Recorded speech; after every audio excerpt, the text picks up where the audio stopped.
അപ്പോൾ നമ്മളിത് ചോദിക്കുമ്പോഴൊക്കെ ഇവർ പറഞ്ഞുകൊണ്ടിരുന്നത് കുറച്ച് ഡിലേ ഉണ്ടാവും, അങ്ങനെ ഡിലേ ഉണ്ടാവും, ഇത് ഗവൺമെൻറ്റിൻ്റെ ഒരു പദ്ധതിയാണെങ്കിൽ എങ്ങനെ ഡിലേ ഉണ്ടാവുന്നു, അങ്ങനത്തെ രീതിയിൽ ഡിലേ ഉണ്ടാവും, നിങ്ങളിങ്ങനെ തിരക്ക് കൂട്ടരുത്.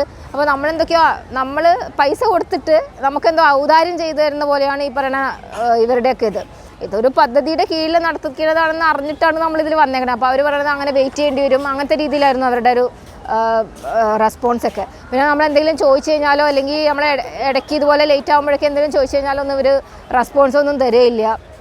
വിളിച്ചു കഴിഞ്ഞാൽ ഇതുപോലെ എന്തെങ്കിലുമൊക്കെ പറഞ്ഞ് പറയാം. അപ്പം ഞാനിങ്ങനെ ഗ്രൂപ്പിൽ ഇങ്ങനെ ഇടപെടുന്നതുകൊണ്ട് തന്നെ എന്നെ വിളിച്ചിട്ട് ഭീഷണിപ്പെടുത്താൻ വിളിച്ചേക്കാണ്, നിങ്ങൾ എന്തിനാണ് ഇങ്ങനെ ഗ്രൂപ്പിൽ അതൊക്കെ പറയുന്നത്. അപ്പം ഞാനിങ്ങനെ നേരത്തെ പറയേണ്ടത് ഇതെന്തോ തട്ടിപ്പാണ്, അല്ലാണ്ട് ഇവർക്ക് ഇത്രയും ലേറ്റ് ആക്കേണ്ട കാര്യമില്ല എന്നൊക്കെ പറഞ്ഞ് ഞാൻ ഗ്രൂപ്പിൽ ഇടപെടാറുണ്ട്.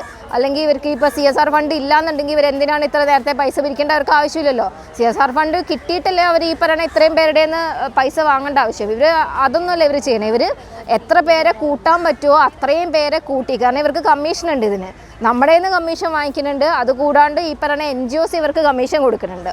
അപ്പോൾ അതാണ് അവരുടെ ഒരു ഇൻട്രസ്റ്റ് ഇതിൽ.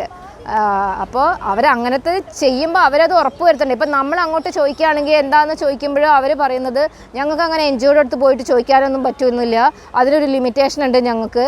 ഇവരിതിന് മുമ്പ് ഇത് കാര്യക്ഷമമായിട്ട് പ്രവർത്തിച്ചിട്ടുണ്ടെങ്കിൽ ഇത്രയും പേര് ഈ തട്ടിപ്പിൽ പെടില്ലായിരുന്നു. കാരണം ഈ പറയുന്ന പൈസ കൊടുത്തിട്ടും വണ്ടി കിട്ടാത്തവർ ഇത്രയും വെയിറ്റിംഗ് ലിസ്റ്റിൽ ഇരിക്കുമ്പോൾ തന്നെ അവർ പിന്നെ ആൾക്കാരെ കൂട്ടാൻ ശ്രമിച്ചുകൊണ്ടിരിക്കുക ചെയ്തുകൊണ്ടിരുന്നത്. അപ്പോൾ ഈ ഒരു ഓഗസ്റ്റ് സമയത്ത് ഈ അനന്തകൃഷ്ണൻ്റെ പേരിലൊരു കേസ് വന്നിട്ട് അക്കൗണ്ടൊക്കെ ഫ്രീസായെന്ന് പറഞ്ഞിട്ടൊരു ഇഷ്യൂ ഉണ്ടായിരുന്നു. അത് കഴിഞ്ഞപ്പോൾ ആൾക്കാർ കുറച്ചും കൂടി ഗ്രൂപ്പിൽ ചോദിച്ചു തുടങ്ങി. ആ ഒരു സമയത്ത് ഇവരെന്തെന്ന് വെച്ചാൽ കുറച്ച് സ്കൂട്ടർ റിലീസ് ചെയ്തു. ആ റിലീസ് ചെയ്ത സമയത്ത് ഇപ്പോൾ ഞങ്ങളുടെ 250 പേരുടെ ലിസ്റ്റിൽ കൊടുത്തത് ഒരു 59 പേർക്കെന്തോ ഇവർ സ്കൂട്ടർ കൊടുത്തു.